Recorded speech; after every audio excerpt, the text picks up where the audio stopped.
Welcome to This Week in Metropolis. The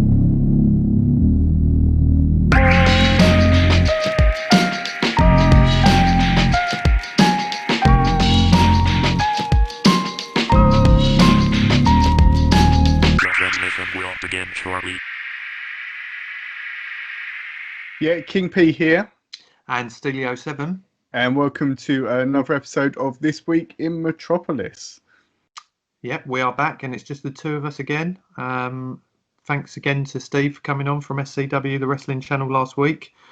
Enjoyed that show. It's a good one. Yeah, really good. And thank you, I think, to Steve, for all your support as well. It's, fantastic. He's very active, as some of you may have seen on social media and so on, and always has been a big supporter of the show since the beginning. So fantastic. So please do, in the video links on YouTube, we've posted all of his social links, so do check out what he does. And as James said last week, it's a very high quality look at wrestling as it happens throughout the week, so do check that out. Definitely. And another thanks goes to Mark for his question last week, because we struggled a bit to think of ideas for it. It was a really testing question, but we also said at the end of that, if anyone has got any of their own ideas of what worlds, just to recap, Mark's question was, if you could live in an alternative world, what would it be? Whether it be from a TV, a movie, a game, what would it be? And he actually had some different ideas coming in from some listeners of the show, one of which was Ryan, who said he would like to live in Zelda, which I thought was a good shout. But he said not for any violence, just wants to make soup. Nice. Yeah, maybe like soup. Then we had Mark himself. He actually said to me, he took quite a lot of time to come up with his answer, but he said Oddworld from Abe's Odyssey. Yeah. Not a game I used to played. love that game on the first PlayStation. But he said he remembers the design of it and really thinking it was pretty cool. And then James, not me, a friend of mine, he said anything anime. He'd like to be a ninja in Naruto, or something in Dragon Ball Z.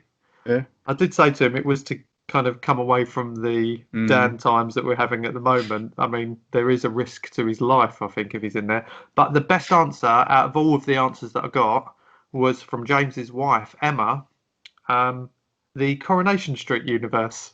Wow. Yeah, but surely, again, that's a lot of drama. And they're also going through the coronavirus, I believe. Not that I've watched, but I thought that was brilliant. But yeah, just some of the answers. If you any of the question marks that we get, if you've got your own answer to them, please do send them in to us, because we'll give you a shout out and let everyone else, all the other listeners, know your crazy ideas. But over the past week, Matt, I've noticed that you've been quite active on social media with music that you've been listening to, one of which caught my eye, which was Yellowcard, which absolutely loved that band. Probably up until the album, you was listening to, I'm trying to think of the name of that album, was it Three Flights Up, something like that it's called? It's white, grey and yellow on the cover. I can't remember exactly. I can't remember the actual album title off the top of my head, but that was a great album. What else you been listening to? Well, the reason I was listening to that, as many of the others that I've been posting, is weirdly linked to gaming, but has then got me back into this particular type of music.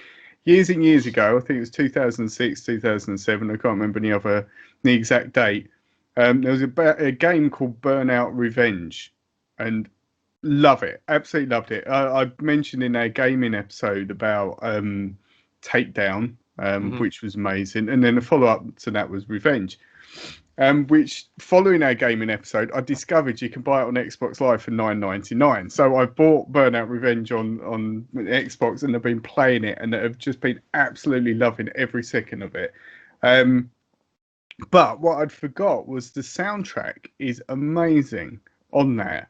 And which then led me, my little sort of path of discovery, led me to find on Spotify, and they have so many gaming soundtracks, which are incredible. So they're all different playlists, and listening to the playlist for Burnout Revenge, it's just got so many bands. Like Yellowcard. Yellowcard's not a band that I was sort of consciously into at the time, but sort of I think you hearing you play it in the car and stuff like that, and hearing them, and really, really good.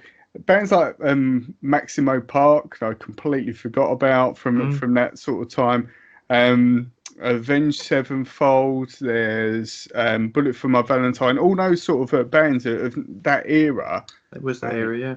Amazing, absolutely amazing soundtrack. And so if you get it when you're in the title screens and stuff, all these songs coming up, and sort of in a bit like you mentioned about Crazy Taxi, sort of knowing all the songs off that. It's the same with this. You start a level and you're doing a race, and you've got that music in the background, and it just fits the mood perfectly. And being able to sit there and just listen to the playlist, incredible, absolutely incredible stuff. Yeah, it was. I mean, you mentioned that era, which is kind of when I was into that I'm still into the same music now. We talked about it before. I tend to always go back to them sort of bands that I used to listen to. But I felt like around that time, it didn't matter what new band was coming out, they would instantly be a hit usually, because that music was so relevant at that time. I think nowadays it's a lot tougher for bands like that to be able to just come into the industry. I think at the moment now, that sort of period of guitar-based music was huge, isn't it? From bands like Arctic Monkeys, even through to like Fall Out Boy, and all these different sort of mix of stuff. But now it's I think the charts particularly is so dominated by sort of hip hop and those sort of like crossover of that sort of music. You don't get a huge amount. There was a band, so I'm rambling today, and there was a band that I did discover that I really need to check out, that called Idols, IDLES, which are pretty cool. Which A are new a guitar-based band, new band, yeah. So, just going back to Yellowcard, I remember one of the things about them which made them sound quite unique was they had a violinist. Really? In their band, yeah. So if you ever listen back to some of their first albums specifically, which was called Ocean Avenue, I believe, it's got a prominent, like a lot of their songs, you can really hear the violin in it. It's quite a weird sort of mix into a kind of, I wouldn't, kind of rock punky sort of band. But yeah, they were one of my favourites. And again, from that era, and that leads on to some news that I've seen recently, which is band that I again loved from that time, which was Slipknot. Yeah. Have you seen that Corey Taylor's brought out his own solo stuff? No, has he? And even weirder was seeing him on he was on Sunday Brunch. Really? For the UK TV listeners, they will know what I'm talking about, on Channel 4 on a Sunday, just a chat show with a bit of cooking in there as well. And he was on Video Link talking to the hosts on there about his solo stuff. Such a cool guy. Like, I don't think I've only ever known him through Slipknot. So, when they've got the masks on and all that, which he talked a little bit about on the show. But he said he'd always had a lot of songs that weren't quite right for either of the bands, because he's in another band as well, isn't he? I don't know. It will come to me. But he said the songs just weren't quite right for them particular bands. But then he said he felt greedy because he works in two different bands. He felt like, is doing a solo project, is that too much? Yeah. But he thought, but then no one will ever hear these songs. So exactly. he's now brought out all these songs. And I first caught wind of it, which I should have probably mentioned last week, when watching some wrestling. NXT, which is the developmental side of WWE, they had a pay-per-view event last weekend, and his song was the kind of the song for that event, and it's a really good track, and it's still heavy, but not to the same levels as Slipknot, so it's probably a more of an easy listen in that respect. But yeah, really good, and kind of showed another side to him and another string to his bow as such. But yeah, definitely say check that out.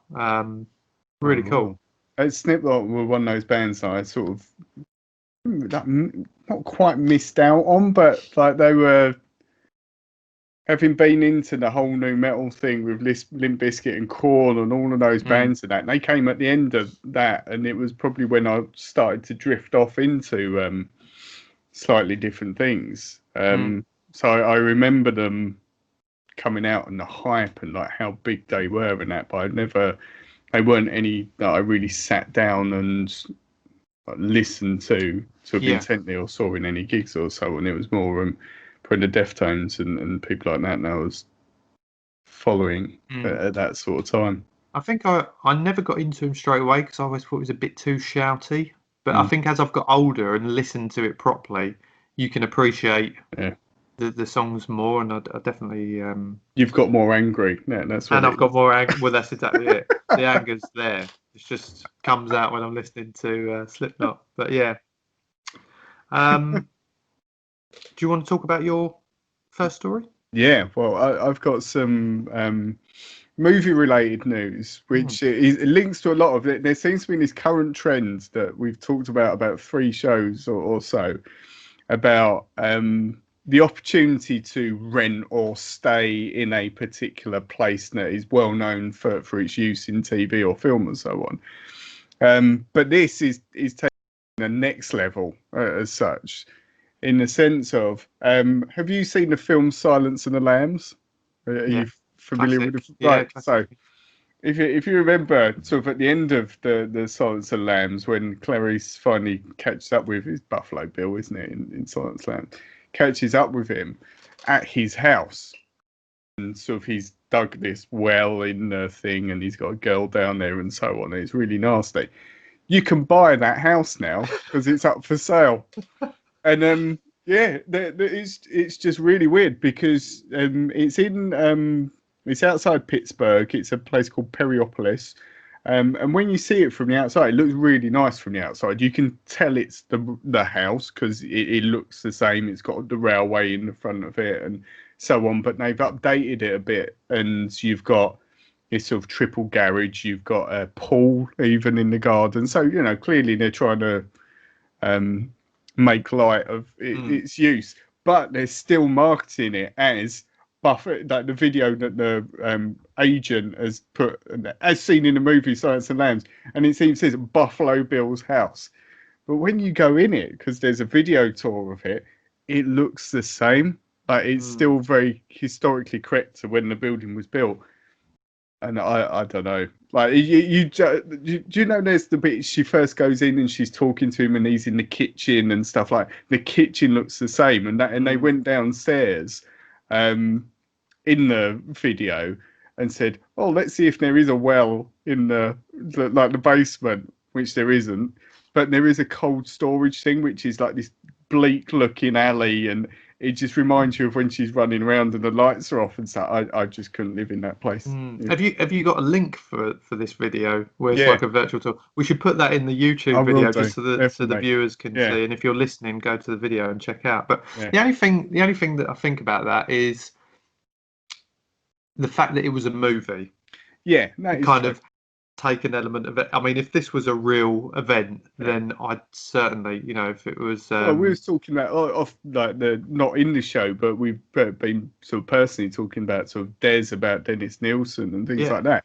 And he did the majority of his crimes in that flat. Someone lives in that flat now, and you couldn't help whether it's been gutted or not. Oh, yeah, awful. And people often say things like that if they go to a place and you found out that someone was murdered there or something kind of really bad happened there, then it's kind of plays in the back of your mind. Maybe not, every day, but there's just that kind of niggling anxiety about it, maybe. Yeah, I was saying to my wife with this one, imagine like for me, the moments to be, you'd be living there, it's a nice house, loving it. Like when you go to bed and you turn the lights out and things like that, it'd be like, oh God. Yeah. Like I say, I think it would still play in your mind. And that's an interesting thing. That even with a movie, because I mean that's what movies do. You watch a film like when Scream first came out, when you think like that kind of worrying that someone was going to knock on your door and be stalking you from outside, trying, anything like that will get your brain working overtime. I think. But yeah, it's funny that all these places seem to be. We've talked about Fresh Prince. We've talked about there was what was the other one? Blockbuster Video. Yeah. So a lot of these places seem to either be up for rent or up for sale. Is there a place? So sorry, Matt. I was just going to say then, based on that, is there a place if it was up for sale, up to rent for a night or whatever, that you wish you could stay in? I think for me, it'd be somewhere like the Ghostbusters fire station in New York. I think it's different now. I'm sure I've seen the thing and the building exists, but it's not the same anymore, obviously, because it's a very old film. But somewhere like that would be really cool if they did it up with the Ecto-1 and all the stuff in there. That'd be fun, Awesome. wouldn't Yeah, it? Something like that. Cool. What about you? I don't know. I don't feel like there's anything that springs straight to mind, so I might have to come back to you on that one. I think it would be nice as well. I think to a certain extent, you get some of these things, like in Disney World when they're doing the Star Wars stuff. It'd be cool to have some sort of. I think you can in Tunisia, because a lot of the Star Wars, particularly the early, the first 3 films, was filmed in Tunisia, and where Luke's aunt and uncle live, which is where he grew up on Tatooine. That exists, and that was a physical thing, and I think you can stay in those. They don't look Star Wars-y, but you can tell that's the when they filmed it as such. But I guess it'd be cool if you did a themed hotel even where you could experience that sort of thing. It'd be awesome, wouldn't it? That'd be awesome. As long as it's not connected to anything grim, I think is the You're key right. to Yeah, this, exactly. It needs to be fun. Yeah. It's like escape into a different world. So let's go to an anime world. There's some proper messed up anime. It could have its dark points. I mean, even when you think about the perks of that Blockbuster one was the fact that you had like a cinema room with every film and all that in there to use. The Fresh Prince one, as good as it is essentially a mansion. There's not, other than it being a fancy mansion, there's nothing, like you said, with some places there might be certain perks to it, which I think is another key. So not something that's gonna make you feel a bit terrified for your life, even though it's not, but or one that's kind of something a bit bog standard. But I've also got some movie related news, which isn't great news, to be completely honest with you. Warner Brothers have had to push a load of their dates back. I don't know if you've seen, but one of which we talked about, a few of these we've mentioned, June, which was due to come out at the end of in December this year. That's been pushed back to October next year, which has had a knock-on effect because in October next year, The Batman was due to come out, and now that's been pushed back to March 2022 now. So that's a little bit annoying. Another couple of kind of superhero ones that have been pushed back. The Flash, that's now the end of 22. And the second Shazam, which we enjoyed the first Great Shazam. Film. That's now June 2023. God. I can't even imagine that. 2023. That seems so too far away, in the future, a couple of films that did have dates that have now not got dates are there's a Minecraft movie that's being made or been made. I'm assuming being made because that's now been given no date. And The Rock was making his first kind of superhero one for DC, which was Black Adam. Black Adam, That's now got no date. The one positive out of all of this is The Matrix 4 has been pushed forward. So that was due in 2022. That's now coming out at the end of 21. Yeah. But just mad with everything that's going on, and I do understand it. We've talked about going to the cinema, and friends of ours who have. Me and you, we both agreed. I'm probably not that worried about going to the cinema. It doesn't seem a priority under the current circumstances. No, exactly, and that's it. And linked to, as a result of all those things you mentioned this week, Regal Cinemas, which own sort of Regal One Picture House and Cineworld, are closing all their cinemas, and that is not, as far as I understand, not closing in a we're going out of business. It's just literally they're shutting down, laying off all their staff. Because the guy who runs, I can't remember, it was like the CEO or whatever, said at the moment they're like a grocery store without any fruit and veg to sell. Literally, they've got these huge buildings, and no one's releasing any films. And you know what do you do in that situation? There's only a certain amount of time you can carry on and saying, well, we're going to have a nostalgic, I think we spoke about before, let's put Jurassic Park out or whatever, but there's just no new films, which is odd. But it does raise the question, I think, will it go back to being the same? The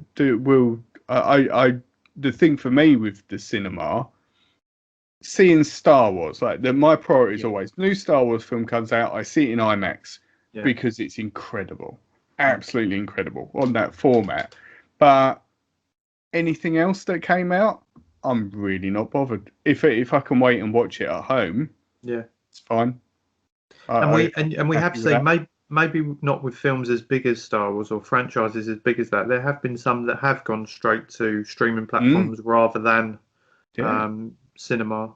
Exactly. Which I think 21 Bridges was one that we recently saw, which we actually saw advertised in the cinema, I believe. Yeah. You might have actually gone on the toilet break. I did go to the toilet during that. But I remember seeing it and thinking, God, this looks really good. Yeah. Is it the sort of film I would go to the cinema to see? Probably not. Probably not, no. But you enjoy it in the comfort of your own home on a Saturday night or whatever. Yeah. And again, as we've said, another thing we've touched upon before, I think as technology in TVs and home cinema systems has got better, we're watching it on a lot better quality now than we would have done if it was on a 32-inch box TV, like an old school format. Now, when we're sitting there with our bigger TVs in 4K, you could, you know, it's not the same experience, but at the same time, it's in the comfort of your own home. It's different. It's not worse, though. It is the way I'd describe it. Do you know what I mean? You're still watching the same film. Different. Yeah. Yeah. And that was one of the things that was being reported this week, is that, you know, cinema or cinemas, should I say, is battling against that. If someone's got a 50-inch TV at home and someone will say, well, you can watch that right now, of course they are. Yeah. And you pay a certain amount. Yeah. That's fine. And it's been, as far as I understand, it's been a big financial success for the movie studios that have done it and actually put it out there. Been a huge success for them. You know, they're not small budget films, but they're still earning their money back from it. You know, I think I was quite surprised. The only one I was quite surprised with was Disney Plus putting Mulan on there, but you had to pay for it, and that was a bit odd. Because it was for me, it just seemed priced wrong. Well, it was weird that you had a streaming service all paying for that service, and then they're putting a film on there. But as far as I understand, it was £20, something like that. Seems quite steep as well. God, you know, if it came out on DVD, I'm not going to pay 20 quid for it. So why am I going to do it for, you know, a one-off? Yeah. People would be more inclined to, you know, match the price for a ticket at a cinema, £5 or whatever. Yeah, you probably would take that punt, but £20 something like that. It's not as if it was like the new Toy Story or anything either. It's still. That does surprise me as well with Disney Plus, because I've noticed I get the emails to tell me when there's new things coming on there. So I've noticed we watched a new one called Onwards the other day, which is added on there. Yeah, really good. There's been a couple of others as well. Trying to think what that one was the other day. But what I like about it is that, yes, it might not be as soon as it's come out, but the fact that it goes straight onto that platform and you can watch it same as it would with Netflix or whatever, I think certainly for kids and for younger audiences and for families, I think it's a really good platform for that. So it surprises me that they've done that with Mulan. Yeah, maybe they just had to make sure they got the money back, but I don't know. Very strange. I think it is a shame that a lot of these are being pushed back, because, you know, it does give people some sort of hope of something to look forward to. You know, we've talked about it. I think I don't understand why they are, though, to be honest. Well, it just seems a bit weird. Again, I think, you know, maybe it's in certain countries as well, it's going to impact more. I don't know. I did read somewhere the other day, you mentioned about Cineworld. I had read that, but also even things like Odeon, I think, or even View Cinemas, they're closing on certain days now and only opening on the others to kind of hopefully generate more revenue that way, because if they keep it open all the time, then obviously it's costing them more money, I guess. Huge expense, yeah. But yeah, it's a little bit worrying that they keep getting put back. Well, it's not the first time we've seen films pushed back already this year. So if they're pushing them back as far as kind of 2022 and 23 and for Shazam 2, then I guess it's something to look forward to. We just got to wait a little bit longer for it. It is. Yeah, I don't. Yeah, I know. Well, Christopher Nolan led it a bit with Tenet, didn't he? He didn't want it out before not be on the cinema. Now Bond keeps pushing it back. You just think, just put it. It just gets annoying, yeah. You just put it on Amazon or something. For God's sake, and let me just watch give me it for free. Yeah, just let me watch it. You know, or you know, like I said, charge me a decent amount of money, and I'll buy it, and people will. The hype's there. Do you know what? I guess with some of these, maybe June being the obvious one, as it was due out at the end of this year, so only a couple of months away, really. The other ones, the setback could be to do with filming, production. Yeah, I mean, production of the film, Batman and stuff being held back, but the so ones that are sitting there finished, I just think Bond's finished as far as I'm aware. Yeah, as far as ready I'm to go. Yeah, just put it out. Yeah. Okay. Well, I think it's time for another one of these. Ethan Steele. Have you ever wanted to animate yourself on camera so then you're like animated people? Oh, I enjoyed that. That's a really good question. There's something different about it this week, but I quite like that. Yeah. Well, it was Can't different put my this finger week. on it though. It was different because it was my nephew sending in this week's question. So thanks for that, Ethan.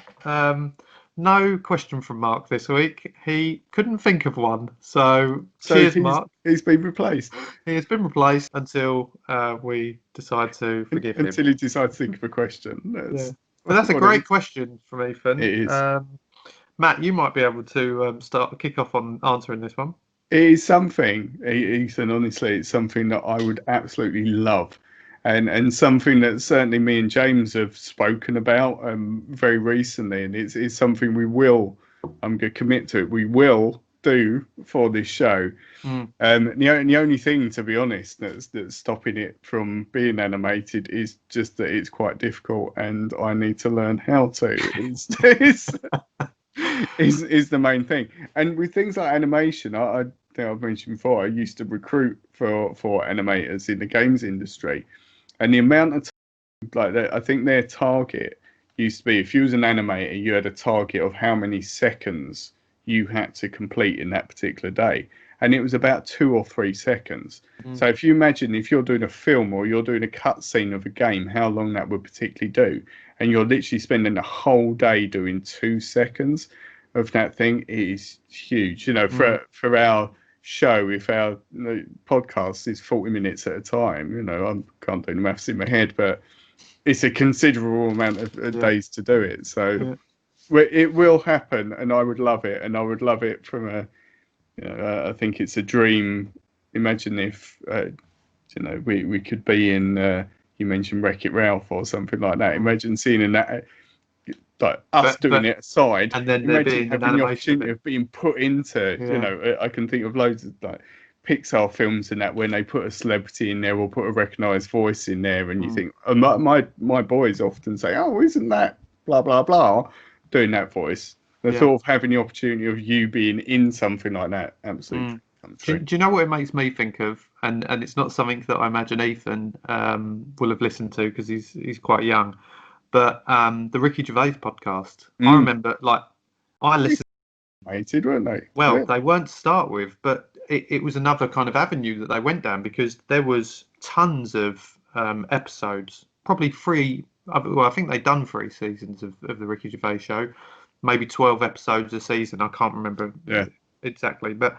And then what they'd done later down the line was made an animated version. So you had Ricky, Stephen, and Carl sitting around the table as if, you know, like we do separately at the moment. But And then what they would do with the stories that they would talk about, they would then do a kind of animated sketch of it while they're talking about it. And I thought it worked brilliantly. And it was very basic animation. So Yeah. really, Matt, the bar isn't set that high. There's no excuse, is what yeah. you're saying. So if we can get this episode animated, especially for you, Ethan, Matt will do it. But yeah, I mean, that would be amazing if we could have something like that as well. But yeah, if people want to sponsor us to do this as well and send us money, that would be much appreciated. And we will definitely use it for that, not for our own game. Or for any reason you want to send us money, or anything, to be honest, like we've said before, that would be amazing. Yeah. So yeah, we would like that to do that, Ethan. Thank you for your question. Really good. Yeah. Amazing question. So another thing that I spotted, let's say that this week, is wrestling related, which is very unlike me. I don't mind wrestling, but it's not something that I follow. Hello to all the wrestling fans that have recently started following us as well after Steve's appearance last week. So this is especially for you. Especially for you, exactly. We're aiming at our audience. But what interests me is about Dave Bautista, who's obviously gone on to greater things, should I say, or not even greater things. That's dissing his wrestling career, isn't it? You know what I mean? He's a good wrestler now. He's in films. He's a decent actor. To be fair. He's decent, and Drax, he's just timeless. Amazing. I love that character.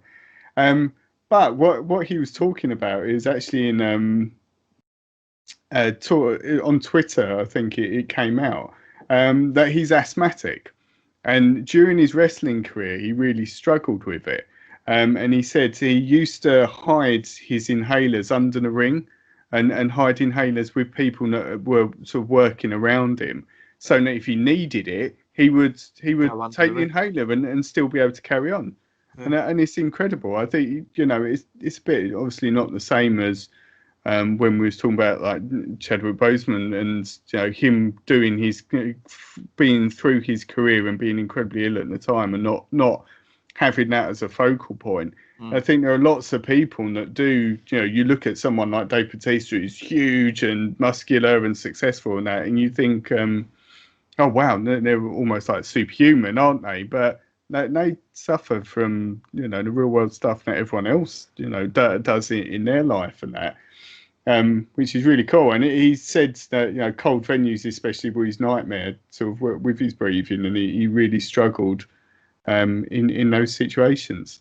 Yeah, that's mad. Considering like he's a big guy as well. He was I don't know 6'1", 6'2" probably, and very physical. Like he wasn't a kind of high flyer in wrestling. He wasn't one to be jumping off the ropes or anything. But with them physical guys, they need that kind of stamina to be able to go in longer matches, and he was one of the top draws. I mean, he got himself up to being one of the top guys in WWE, and has since come back as well, even at an older age. I mean, he only recently came back, probably 2 years ago, I think it was, for a big match at WrestleMania. So, to do that and be able to go without. I mean, there was never a time. I mean, maybe it is when it's recorded. They might be able to edit out during the ad breaks, maybe. But because I think usually in an ad break, obviously you've still got a live audience there. So what tends to happen is for television filming is that when the ad break's going on, either one of the wrestlers will be chucked out of the ring and